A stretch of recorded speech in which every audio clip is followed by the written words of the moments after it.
It's the Daily Dog. Hey everybody, welcome back to the Daily Doug. Thanks for hanging out with me today for another song reaction and breakdown. Y'all, I have to say, I am really excited about today's episode. I've been eager to jump back into the band Genesis. And the song today that we are going to do by popular demand is called One for the Vine. So, as I've said on previous videos on the channel, I love Genesis. I have liked their music for a very long time. However, I know the Genesis of the 1980s and not the 1970s. So having this opportunity to go back and listen to and experience the band's earlier work has been really rewarding, and I really dig the music. So fun stuff. The first one we did by Genesis was called Supper's Ready. Great song, long song, but really fabulous. And the one that we did most recently is called Firth of Fifth, and it's still to this day one of my favorite reaction videos. Absolutely loved that song. But I have high hopes for this one, One for the Vine. This is from the album Wind and Wuthering, which was the 8th studio album by Genesis. It was released in late 1976. So the thing about this one is that now we are into the Phil Collins era of the band as lead singer. Peter Gabriel departed the band in 1975. And this album, I think, is the second album to feature Phil as lead singer. And let's see, this song, One for the Vine, was written by keyboardist Tony Banks, just like Firth of Fifth. That was a Tony Banks creation. And from what I read about it, this is a piece where the music was written first and then the lyrics were added after the fact. That's a different process than what I normally do as a composer of texted music. Normally, for me, I like to start with the lyrics or a set of text, and then I start to make musical shapes and progressions based on the text. But it'll be interesting to see what they've got here. The lyrics themselves, as I read, are a musical fantasy about a man who had been declared a Christ-like religious figure and was forced to lead people into battle. And in the end, spoiler alert, he becomes the prophet that he himself did not believe in and becomes quite disillusioned. So a story of humanity and leadership and all sorts of interesting stuff. So let's see what they've got here. This is Genesis, One for the Vine. I will say that similar to the Firth of Fifth video, I have found a piano transcription of this. And from what I've looked at, I checked it a little bit last night, and it looks like it's pretty accurate. And it's not an entire like scoring of what the band's doing, but it's got a lot of key areas that we can clue into as we listen along. So I've got the studio version on this side, and I've got the piano transcription on this side, and hopefully we'll get them to match up pretty well. So let's waste no more time. Off we go with Genesis, One for the Vine.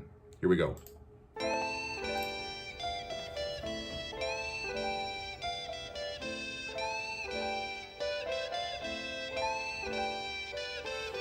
Setting up D minor is tonic, and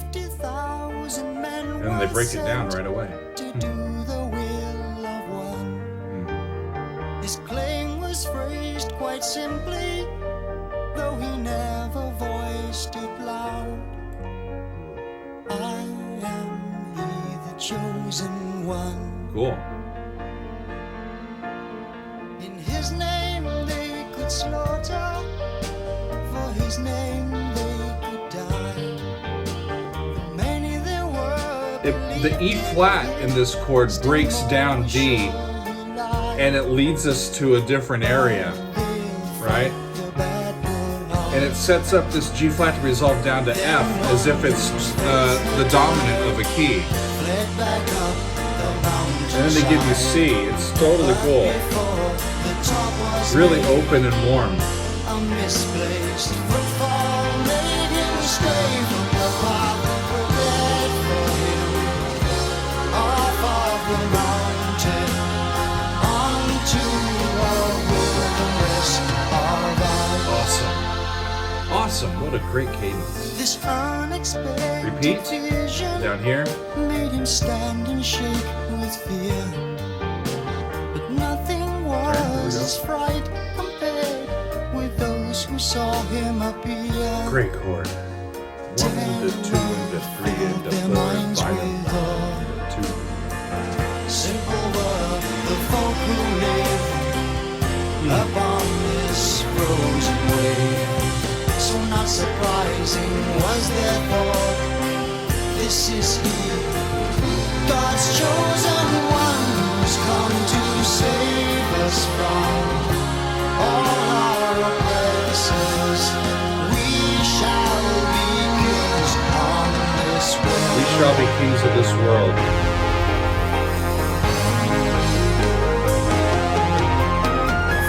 He gets us to A flat.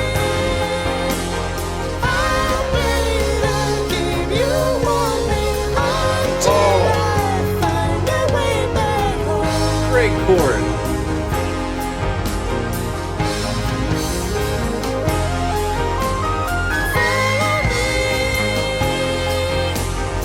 The 4 major 7 chord. The flat 7. Flat 9. Okay. We got to talk about this a little bit. So they make their way to A flat, right? How did they do that, by the way? We were at 252. Let's see.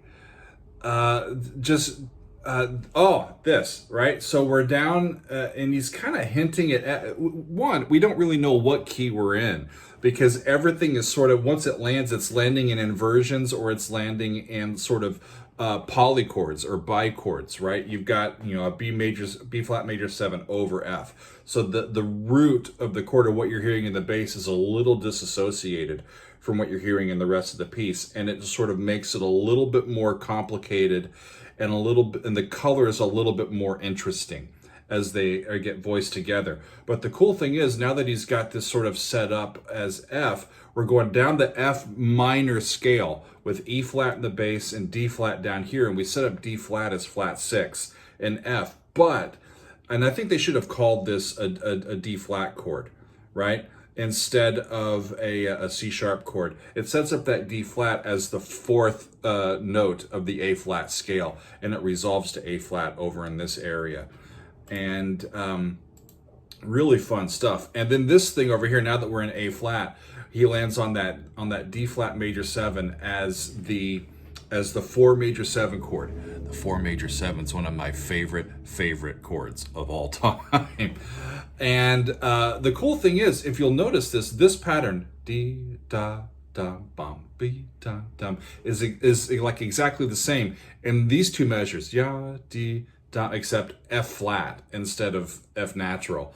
And what he's doing is, and this is a trick that I like to use, and I've told this to students as well.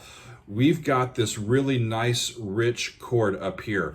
I need to keep the richness of that chord, but I don't want to repeat it, and I don't want it to resolve just yet. So what do I do? Which chord do I go to?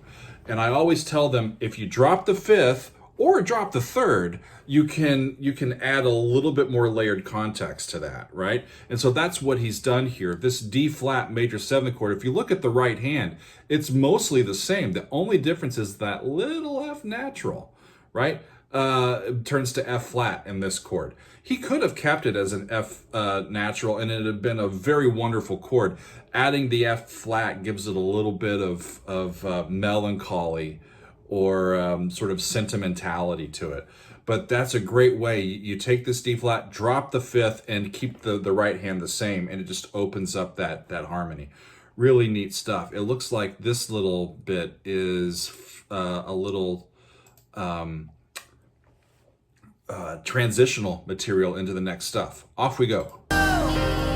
This kind of love, this will be love that I Yeah, we're into this. Let me rest for a while. Ah, G. There it is. G.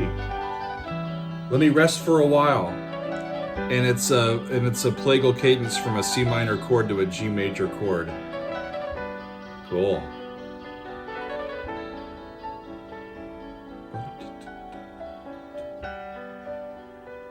It makes sense that they would rest for a while musically after he sings, "Let me rest for a while." Cool chord. He walked into a It's not an E minor 6 though. all alone.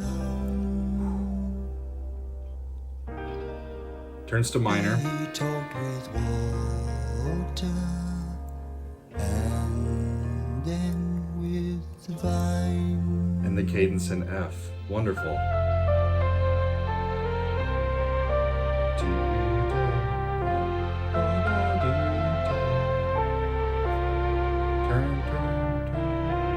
There it goes. Oh, fun! C7. But this E is natural and that E's flat. Fun. And again, they've cadenced in F. Looks like that whole little section is sort of in F and finishing up in F.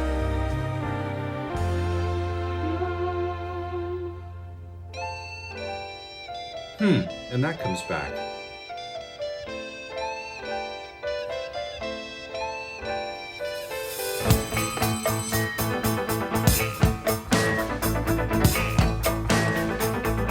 That's different. Sounds like they're hitting everything but the kitchen sink. Actually, including the kitchen sink.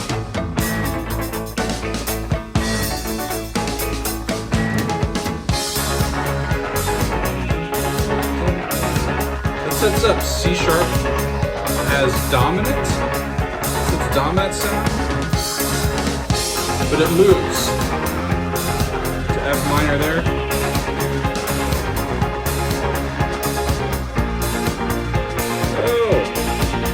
Like a disco beat.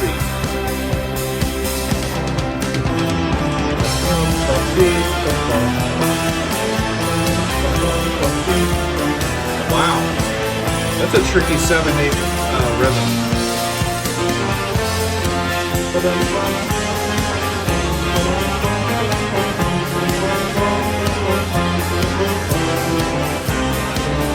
Woo!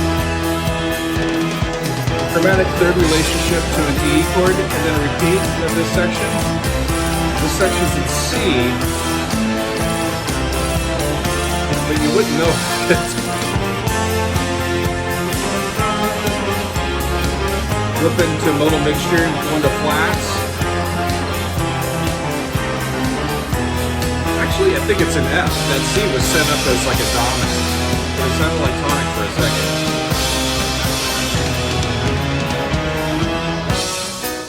Okay, 625. We're in good shape.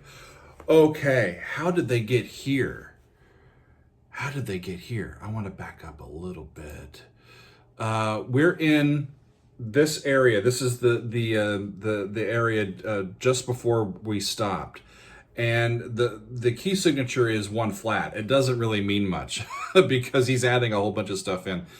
Other than that, but we've got this F minor chord, and so I think he's setting up, F is our key center in this little section, and then when we arrive on this C major chord, it's the 5 chord, right? It's the dominant chord, and what he ends up doing is one of these chromatic third relationships, right? The E from that C chord, the third of the C chord becomes the root of the E chord, and he drops this. You can't see this because of the status bar, but he ends up putting B in the bass of that E chord, and that's an unstable inversion for that. So not only is he clouding or using that chromatic third to then shift us into a different sector of the circle of fifths, he's putting it in an inversion so that the C in the bass, this stuff, right? This C only has to drop by a half step to get to that B, and then we're off and going.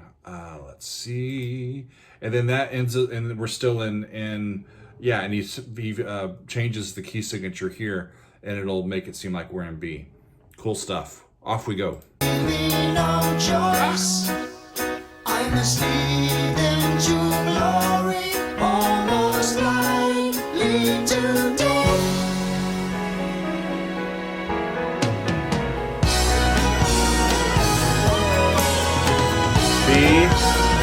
E, 1 to 4, 2, 1.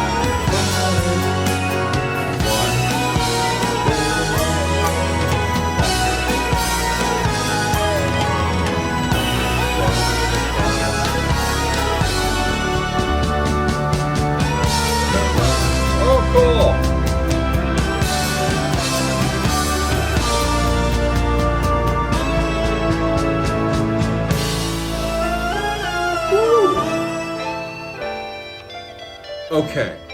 Okay. That was interesting where we are, 7:20. We're almost done. Hang on. Okay, so he's in B here, where we just heard, and he has to get to D minor by here. How does he do that? Let's figure it out. It's gonna be fun. So he's basically doing a 1 chord to a 4 chord, this B to E, with this passing stuff in the middle, right? And which is a sustaining sort of progression, because the B, the tonic, is in all of those chords, right? It's a sustaining sort of progression. And he switches it here to the C sharp minor chord. And what he allows it to do is, in the C sharp is going to resolve up by half step to D. We've been hearing D sharps as part of B major, right? We heard it. There's a D sharp there. There's a D sharp there. There's a D sharp right there, right before it turns to D natural in the next measure. So this, again, is a chromatic third pivot, a B major chord to a D major chord. The F sharp, being the fifth of the B chord, becomes the major third of the D chord. And then once he lands in D here, he further sort of breaks it down with this A sharp as a neighbor tone to B, which isn't even really in the chord, right? It's just an added sixth. And then he brings us down to C, so it's almost like 5, 4, 5, 4 in the key of G, right? But he never gives us G. But we're getting closer to D minor, though, right? He could have just switched this and kept it and turned the D into D minor, the D major into D minor. But what he does is another chromatic third relationship. He takes the D, that's the root of that D chord, and now turns it into the third of a B flat chord. And so we're in B all the way up here, and now we're in B flat by the greatness of using those little pivots to do those chromatic third pivots. And then this sets up lay to sol in the key of D minor. And just for shits and giggles, he throws this A sharp in here just for fun. That's the coolest thing about that. Coolness. I need to line these back up again, and off we go.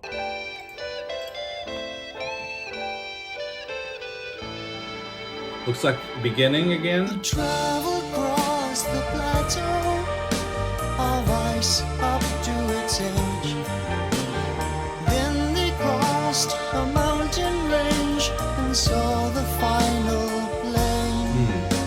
Still urge the people on. I love that little section. That's a neat little section. Similar to the beginning. He observed one without hope. Back up the mountainside, he thought he recognized him by his walk and by the way he fell, and by the way he very clever move to F minor. I love that resolution.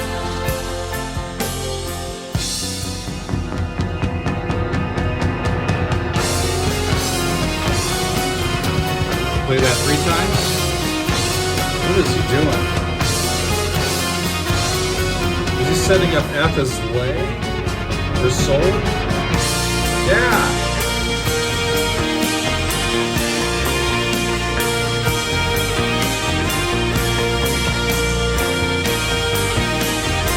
That was cool. The G flat sets up F below it as sol to B flat in this section.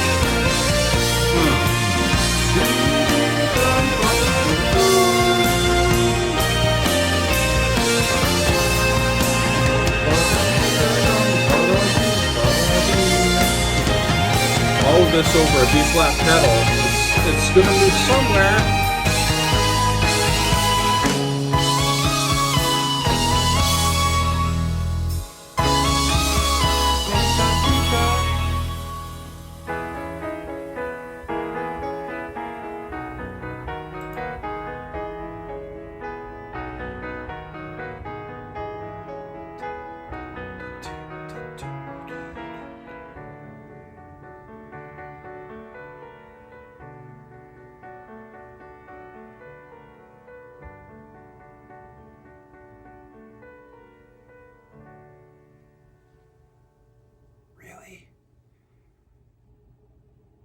No way.